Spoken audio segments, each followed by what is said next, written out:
Amis de Toastmaster, bonjour. Je suis née et j'ai grandi dans une ferme. Papa élevait des vaches et cultivait les champs et maman vendait le lait à la ferme. Nous sommes 6 enfants et tout ce petit monde aidait aux travaux des champs, les week-ends, les vacances. Voilà. Papa cultivait la pomme de terre et c'est en septembre qu'il arrachait les pommes de terre et le gros travail était de ramasser ces pommes de terre. On avait des longues journées de travail qui nous attendaient. Et le soir, après ces rudes journées de travail, on rassemblait toutes les fans de pommes de terre. Les fans, c'est les feuilles desséchées des pommes de terre. On rassemblait toutes les fans, on les brûlait.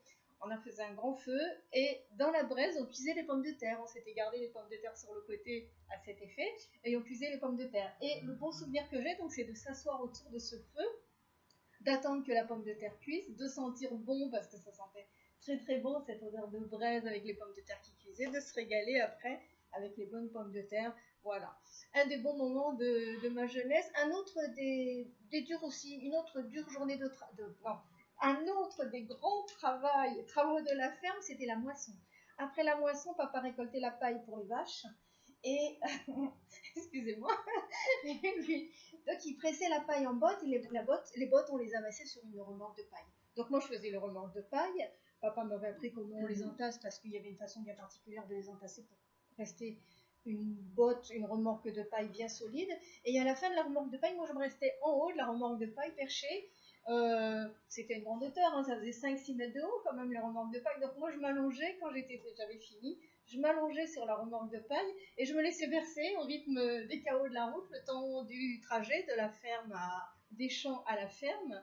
Et en plus, avec cette vue, j'avais une grande vue qui s'offrait à moi, toute la campagne. Et c'est vrai que c'était un bon moment agréable, un bon souvenir de ma jeunesse, de mon enfance. Les années passées, je ne savais toujours pas quoi faire de ma vie. J'étais dans une école qui préparait le BEP agricole. Et au cours des stages en entreprise, j'ai fait un stage dans une maternité. Et là, la lumière est née. Il n'y a pas que les bébés. Donc j'ai voulu être infirmière pour les bébés, puéricultrice. Donc je suis rentrée à l'école d'infirmière et de là, bon, je ne suis pas allée jusqu'à puéricultrice, je suis restée infirmière pour les adultes. Puis j'ai rencontré mon mari. J'ai eu une adorable petite fille que certains connaissent, Amandine, elle a 19 ans aujourd'hui. Une fille que je chéris, bien entendu, une fille qui fait tout mon bonheur, une fille qui est aussi mon moteur. Voilà. Mais dans mon couple, ça n'a pas trop marché. Comme beaucoup de personnes ici, je pense que vous avez fait l'expérience, essayer d'accommoder deux caractères, c'est pas évident. Et nous, on ne s'est pas bien entendu. La mésentente s'est installée progressivement jusqu'à ce que la vie devienne invivable et je suis partie. Voilà, mais après, c'est sûr, quand on part, c'est pas encore fini, c'est pas encore réglé. Il y a tout un tas d'émotions qui affluent dans la tête.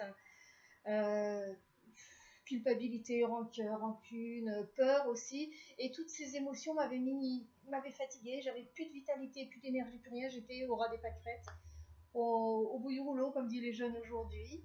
Et c'est à ce moment-là, je dirais que Dieu m'a tendu la main. J'ai rencontré un prêtre qui m'a parlé de l'existence d'un mouvement pour femmes séparées, divorcées. Ça s'appelle Renaissance. Et je vous en parle aujourd'hui pour vous dire qu'il y a toujours un moyen de rebondir dans la vie. Renaissance, ce sont des groupes de parole où on parle un peu de ce qu'on a traversé, mais c'est aussi des bons moments de joie, hein, des moments où on fait la fête, où on rigole bien.